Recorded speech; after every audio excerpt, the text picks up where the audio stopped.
La Hora de Maquiavelo. Hola, ¿qué tal? Bienvenido a esta nueva Hora de Maquiavelo. Bueno, vos ya sabés que este es el programa de los Maquiavelitos, ¿no? Rápido, tenemos mucho para comentar, mucho análisis. Tenemos para hacer una autopsia de realmente qué pasó, no solamente con esta cosa tan extraña de que las encuestas daban tan positivas para el gobierno y el resultado de la elección, de la primaria, resultó tan negativa, sino todo lo que hizo el gobierno en materia de estrategia de comunicación y de economía que le recomendó Durán Barba, o le recomendaron Durán Barba con Marcos Peña desde el día 1, que llevaron a esto, que es que un gobierno más termina, como terminan todos los gobiernos en Argentina, en una crisis y obviamente de la peor manera para ellos y para todos los argentinos.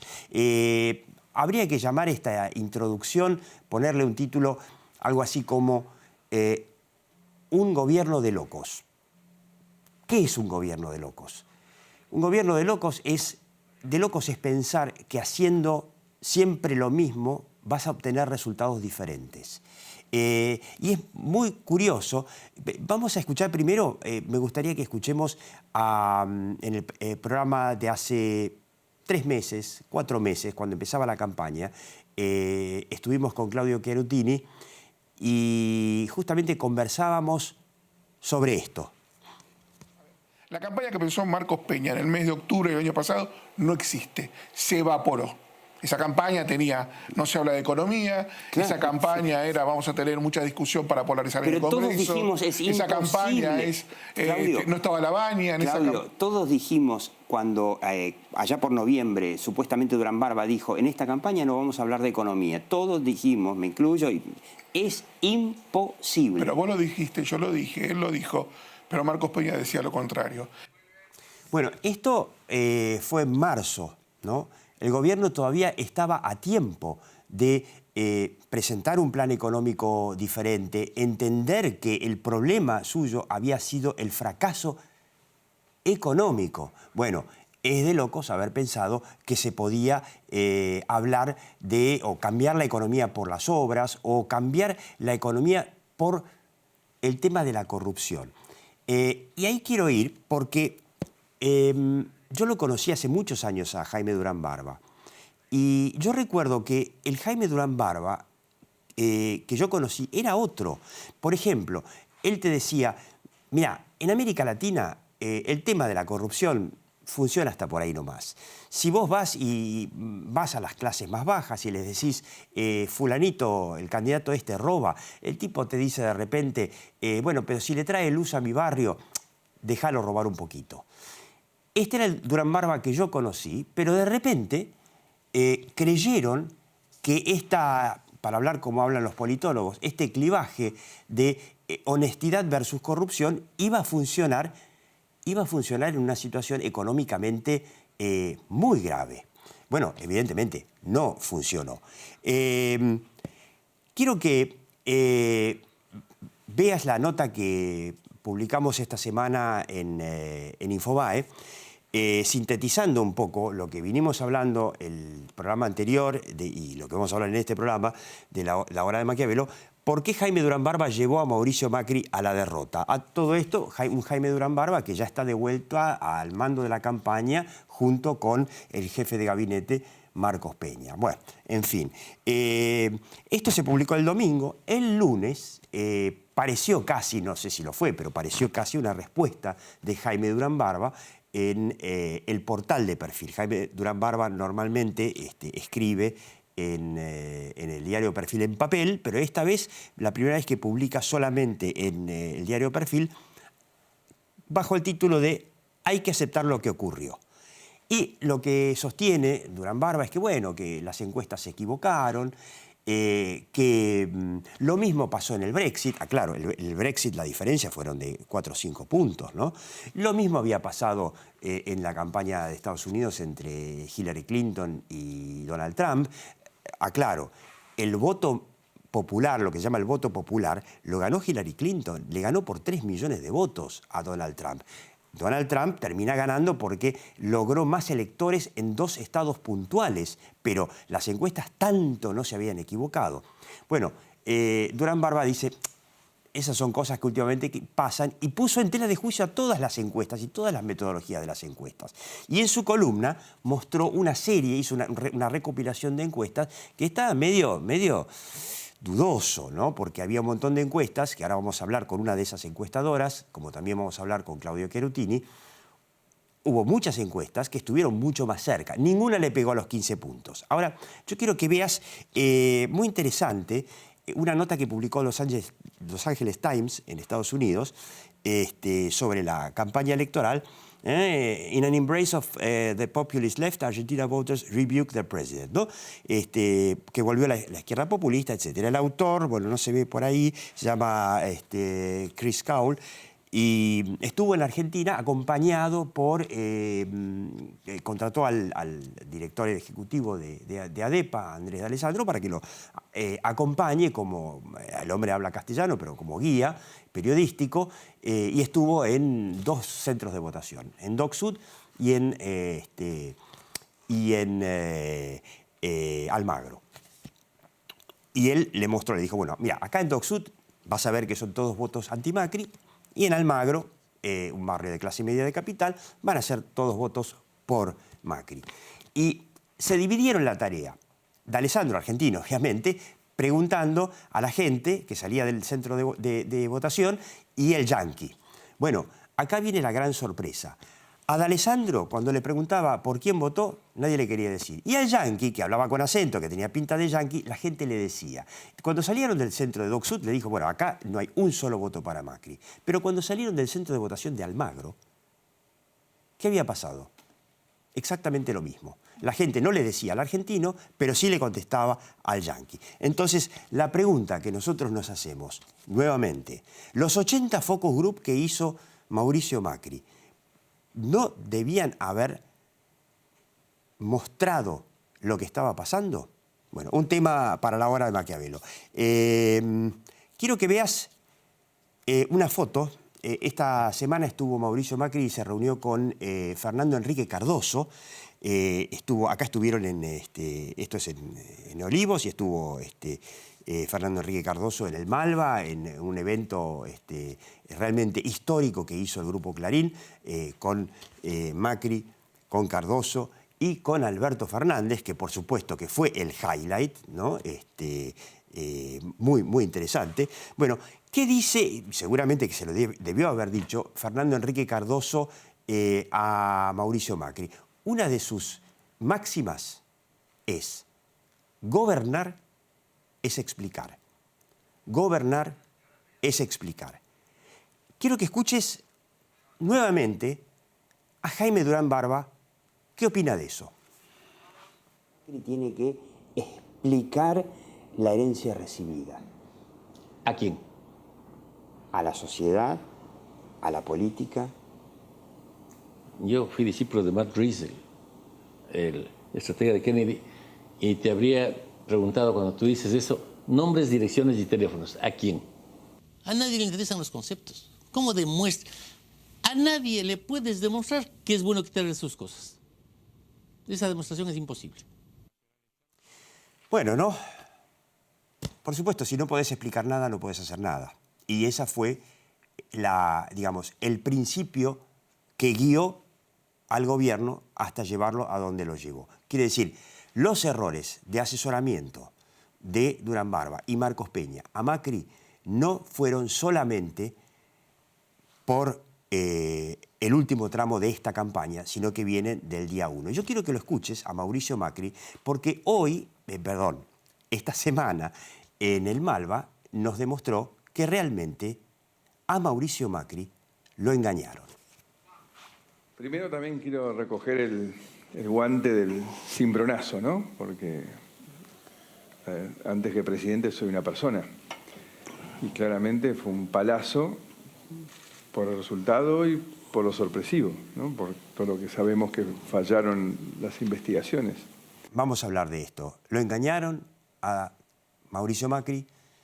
Mauricio Macri debió haber entendido que la clave de esta elección pasaba por la economía y no por la confrontación con Cristina Kirchner. Quédate en esta hora de Maquiavelo.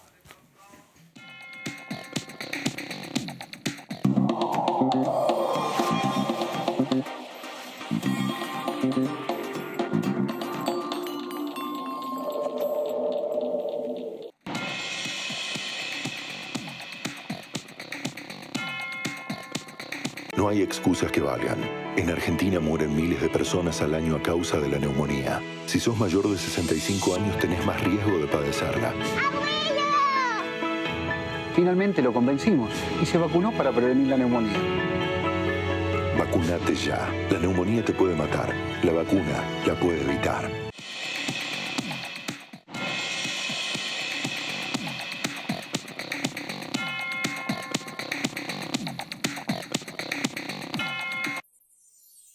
Que te den una mano cuando no la esperabas. Que te den apoyo para arrancar. Que te sorprenda el paisaje de una sonrisa. Que seas de donde seas, te sientas bienvenido. Que en vez de pensar en irte, pienses en volver. Eso que los argentinos necesitamos, encontralo en Salta. Es un cambio impresionante el que hicieron ahora. Te sentís contenida acá.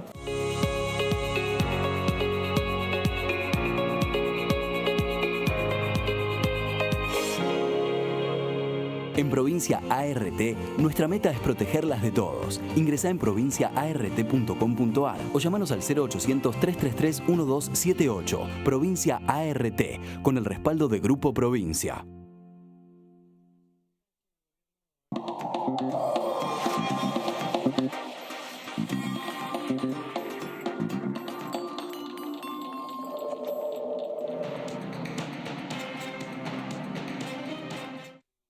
Y estamos con Sheila Bilker, usted ya la conoce, tiene su encuestadora que se llama 3.0 y es una experta en Focus Group y nos va a ayudar a entender un poco qué pasó si a Macri lo engañaron o se equivocaron, como dijo recién Mauricio Macri en el Malva, y Claudio Chiarutini, usted ya lo conoce, periodista, politólogo, una de las mentes más brillantes de la Argentina. Gracias. Yo pago la cuenta, no hay problema.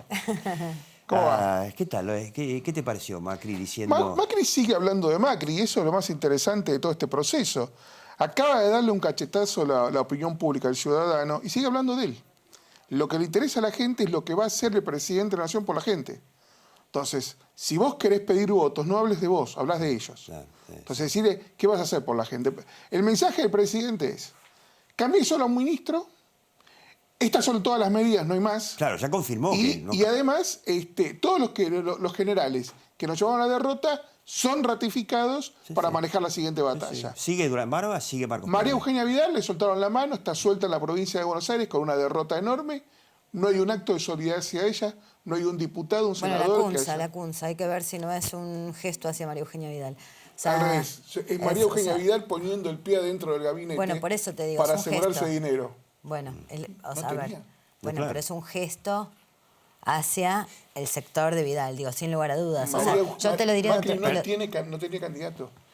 Está el relato, y varias fuentes coinciden, que el día sábado, cuando le dijeron, Duhovne ya había dicho que no iba más. Sí, dicen que lo llamó a Melconian y Melconian, por supuesto, por segunda vez le dijo que no. Pero obviamente, como va a destrozar su prestigio Melconian de esto. Previsible. Y le dijo a María Eugenia Vidal y le dijeron a Horacio Rey de la Reta, en un desayuno en Los Abrojos, no podemos enfrentar esta crisis sin tener un ministro de Economía. Acto seguido le dijeron, Duhovne hay que aceptar la renuncia. ¿Tenés algún reemplazo? Dijo no. Bueno, y María Eugenia dijo, la CUNSA, que ya se había ido a Neuquén, apalabrado sobre el tema. En el momento se hizo la transición. Fue la forma de ella poner una pica en Flandes y asegurarse dinero para tratar de acortar la diferencia enorme, sí. porque a ella el sacrificio fiscal que lo acaban de obligar a hacer necesariamente tiene que compensarlo de alguna forma. Claro.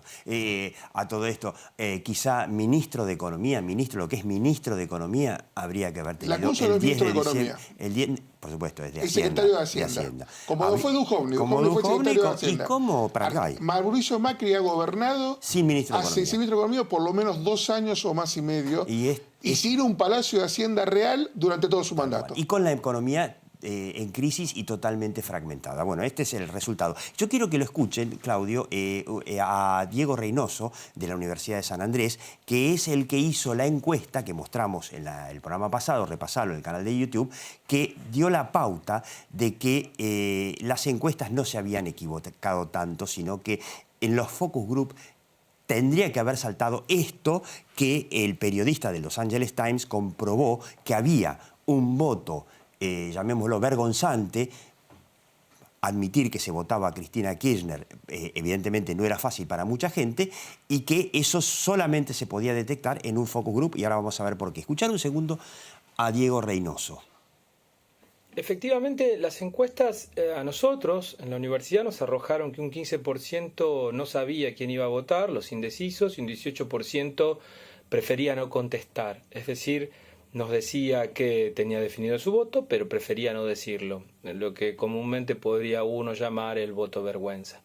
Ahora bien, probablemente para desentrañar eso hay dos posibilidades. Uno, ver la similitud que tienen estos votantes respecto de los votantes que sí se definieron y ver sus características, segmentando y así asignarlos para poder estimar mejor hacia dónde se iban a comportar. Y la otra comúnmente es hacer estudios cualitativos con este tipo de personas, ¿no? Y en los estudios cualitativos, entre ellos como los focus groups, debería salir alguna idea de hacia dónde se inclinan. Bueno, desde luego, eso va a depender mucho de cómo estén armados los focus, las dinámicas, que no estén dirigidos, todo lo usual que metodológicamente sabemos se debe cuidar. Ahora bien, lo que efectivamente comprobamos nosotros es que ese porcentaje alto de los que nos decían que preferían no contestar en los sectores medios y en los sectores bajos, efectivamente se inclinaron por la fórmula de los Fernández y no por la fórmula de Macri-Pichetto, como hasta último momento en las charlas y en las conversaciones que teníamos con colegas, e incluso con algunos funcionarios del gobierno solían señalar, ¿no? Y Sheila Wilker me pasó una encuesta donde le daba una diferencia bastante mayor, de 9 puntos, que contrarrestaba con esos supuestos 2-3 puntitos, que era casi un empate, que supuestamente, además de haber generado una euforia falsa en los mercados, estaba alegrando a Mauricio Macri. ¿Podemos ver la encuesta de 3.0? Tenías ahí un 43 contra 34, cosa que da 9 puntos de diferencia. Ya es un poco más, ya es otra cosa, ya no estamos hablando de eso. Es un contorno, sí. ¿Vos?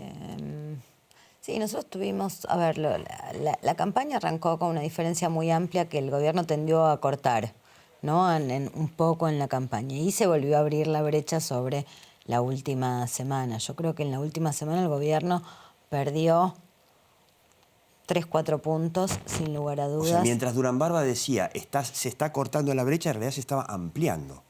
A ver, recordemos que a los Fernández les costó mucho trabajo instalar el tema, es la economía. Vos fíjate que durante casi toda la campaña se lo criticó bastante, como que la campaña no arrancaba, y fueron los últimos 15, 20 días donde logró instalar el tema económico, donde se encontró ahí un hueco. Entonces, ahí es donde empieza a revertirse nuevamente ese fenómeno de acercamiento, ¿no? Porque hubo un momento en el que, los Fernández mantenían y el gobierno empezó a crecer, como a activar su voto. Perdóname, ¿podemos ver también la encuesta de Isonomía, que generó tanto revuelo en los mercados el Jueves Santo, que fue un Jueves Santo negro, donde se cayeron todos los activos argentinos en el exterior, porque no había mercados acá, donde le daba la misma brecha que a Sheila Wilker, de 9 puntos. O sea, esa brecha ya estaba. Esa brecha ya estaba. Se trabajó un poco y después se volvió a intensificar. Y yo creo que esto además tenés que sumar el tema del voto vergüenza, que es algo, ahí yo coincido un poco con Diego Reynoso, que es, digo, a ver, hubo un fenómeno de demonización muy fuerte de la figura de Cristina. Es muy difícil reconocer Confesar. públicamente. Entonces esto en los grupos se veía, ¿no? Ahora, esta cosa de, digo, y creo que incluso lo hablamos en algún otro programa tuyo en otro momento, que era esta cosa de personas que van a votar aún con rechazo por las figuras, que aparecía esta cosa de esta tensión entre roban pero hacen o hacen pero roban. Y hablábamos que después del pero viene la verdad. Entonces el tipo que te dice roban pero hacen es un voto. Claro. Claro, ¿no? Digamos, como cuando decíamos con Claudio Chiarutini que era imposible acatar la directiva de Durán Barba y de Marcos Peña de no hablar de economía. Pero yo creo que, a ver, hay una cosa que también las encuestas mostraban, que era la cantidad de indecisos, y ahí se definió por el tema económico, en el sentido de que la gente no sabía cómo elegir, y el tema económico terminó por definirlo. Claro. Cuando la gente vio que no había una opción económica de Mauricio Macri. Mauricio Macri insistió mucho en la campaña de más, pero lo mismo, pero más rápido. Este es el camino. Con lo cual la gente, mientras que hizo una campaña de parte de las redes sociales muy buena, es con Cristina vuelve el asado. Claro. Y eso, aunque parezca, tenía un significado muy profundo. Claro. Fue muy replicada. Y hoy en el conurbano bonaerense ya ves carteles que dice vuelve Cristina, vuelve el asado. Es decir, es un condicionamiento, lo hablamos en algún momento fuera de micrófono, es la pirámide de Maslow. O sea, el gobierno decidió olvidar la pirámide de Maslow. Para que la gente sepa... Durán Barba se olvidó de la pirámide de Maslow. Maslow es un científico que hizo una pirámide en donde establece que la base que sostiene todo lo demás son las necesidades básicas. Si vos no satisfaces las necesidades básicas de la gente, no podés ascender en el aspiracional. Primero, y el gobierno le hablaba desde la punta... Primero morfar, después hablamos de corrupción. Claro, pero la gente le hablaba a la punta de la pirámide de Maslow, valores y un montón de cosas, cuando la gente no tenía cómo solucionar el problema básico de la alimentación. Y además no ofreció ningún plan alternativo. No. Pero en esa tensión, ajuste o corrupción, se generó otro fenómeno, que es que una cantidad importante de la sociedad también empezó a señalar a este gobierno como un gobierno. O sea, a ver, la imposibilidad de que, esta idea de que la corrupción no es solo de un segmento de la política. Como que la corrupción, o sea, esta idea de son todos corruptos. Entonces, uno más, un poco más, un poco menos, pero... Entonces, digo, no es que la corrupción es un tema que no alcanzó al gobierno, también lo alcanzó. Y estaba entre los argumentos de muchos de los votantes. Digo, un razonamiento medio es, son todos corruptos. ¿Quién me garantiza a mí la ladera llena? El decir más de lo mismo, lo que me aseguraba a mí que mi situación económica no iba a cambiar. Claro, en cambio, el eslogan famoso en de cambio, este Alberto es el Fernández camino. vende la fantasía de que conmigo va a cambiar. Y la gente compra la fantasía, claro, porque en el fondo uno cuando vota compra fantasías. Claro. El macrismo careció de mística, de relato y de fantasía. No, y además fantasía era el sacrificio. Y además la propuesta que habíamos planteado aquí en la hora de Maquiavelo durante el verano, en contraposición a la directiva Durán Barba de no hablar de economía, era la de Domingo Cavallo, de empezar a debatir ahora un plan económico para el segundo mandato de Macri, aunque no lo pueda llegar a ejecutar, pero debatirlo, abrirlo, que vengan los economistas que lo avalen y generar la idea de que, bueno, que Macri después, para un segundo mandato, entendió que necesita otro plan económico. Bueno, voy a decir algo, voy a agregar algo, que aparte de la economía, acá hay una elección, el fracaso de Macri nos está tapando la enorme diferencia de voto en contra de María Eugenia Vidal, que para mí es mucho más sustancioso. La política supuestamente con mejor imagen de la República Argentina. Y es una persona que hizo obras para todo el mundo, por lo menos con lo que mostraba. ¿Qué fue lo que hizo que esta diferencia fuera tan grande? ¿Se la llevó por delante Mauricio Macri? En gran parte sí. Pero el discurso de María Eugenia también cansó. La saturación en los medios de un discurso no renovado también. Y no se lo dejaron renovar. No se lo dejaron renovar. Y esto es lo interesante. De hecho, no le dejaron desde la jefatura de gabinete renovar el discurso. Te habrá llegado, Sheila, por WhatsApp, la arenga de Marcos Peña, que dice vamos a insistir y vamos a dar vuelta, vamos a trabajar mejor. Marcos Peña no puede... Convence a 10. Claro, pero en ningún momento tiene otra propuesta para el votante que le dijo que no. Bueno, este es otro problema. El macrismo, en vez de seducir, está arengando. O sea, vos fíjate que las dos voces son Marcos Peña por WhatsApp y Elisa Carrió. En cambio, los candidatos que son Horacio Rodríguez Larreta y María Eugenia Vidal están callados. Entonces, ¿sabés lo que ve? Elisa Carrió a casa, Marcos Peña a hacer burocracia y que los candidatos tardan a seducir. Porque en el fondo nadie va a votar a Elisa Carrió, nadie va a votar a Marcos Peña. Van a votar o a Horacio Rodríguez Larreta o van a votar a María Eugenia Vidal. Déjenlos que ellos hablen. Sí, con un condicionante extra que es cuando vos ves que Carrió entra en escena, lo que ves es ratificación de la estrategia de polarización. Que ya sabemos que no, o sea... No sirve. O sea, además, la polarización funcionó en contra. Nos echan, pero... Estás alimentando la estrategia que te va en contra. Pero absolutamente, absolutamente. Nos echan una pregunta final, cortita, para Sheila Wilker. Se equivocaron, como dijo Mauricio Macri, como escribió Durán Barba, se equivocaron las encuestas y las investigaciones, incluyo los focus groups, o le mintieron. ¿Cómo saberlo? Pero, ¿cuál es tu feeling? No, a ver, en los grupos focales, digo, sobre todo en abril, mayo, que fue el momento realmente más duro en términos de imagen para el gobierno, en los grupos focales se veía y había una cuestión que es adicional, que tiene que ver, no podemos desvincular las elecciones de lo que ha sido la gestión de este gobierno. Totalmente. Y el malestar que ha traído. Entonces, una de las cosas que se veían era por dónde hacer la campaña también, ¿no? Digamos, o sea, porque no había prácticamente nada bueno para destacar y me parece que me parece que las urnas en todo caso reflejan el fracaso de la gestión, ¿no? Sheila Wilker, Claudio Chiarutini, muchas gracias. Usted siga viendo La Hora de Maquiavelo aquí por Metro y por YouTube.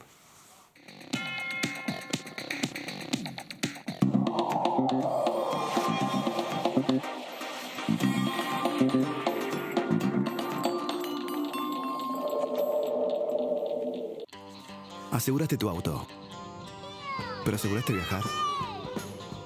En Sancor Seguros aseguramos todas esas cosas que querés, pero también aseguramos todo eso que te gusta hacer con esas cosas y todo lo que te gustaría poder hacer.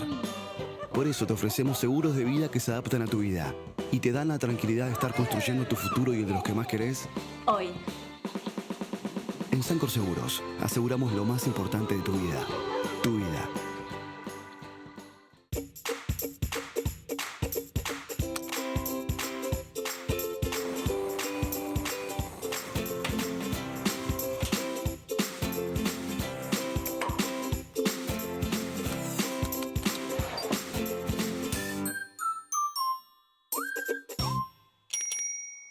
Una garantía de alquiler que te abre más puertas. Provincia Seguros te acompaña con un seguro de caución en 24 cuotas, sin límite de edad y solo con tu firma. Llama al 0810-222-2444. Provincia Seguros, una empresa del Grupo Provincia.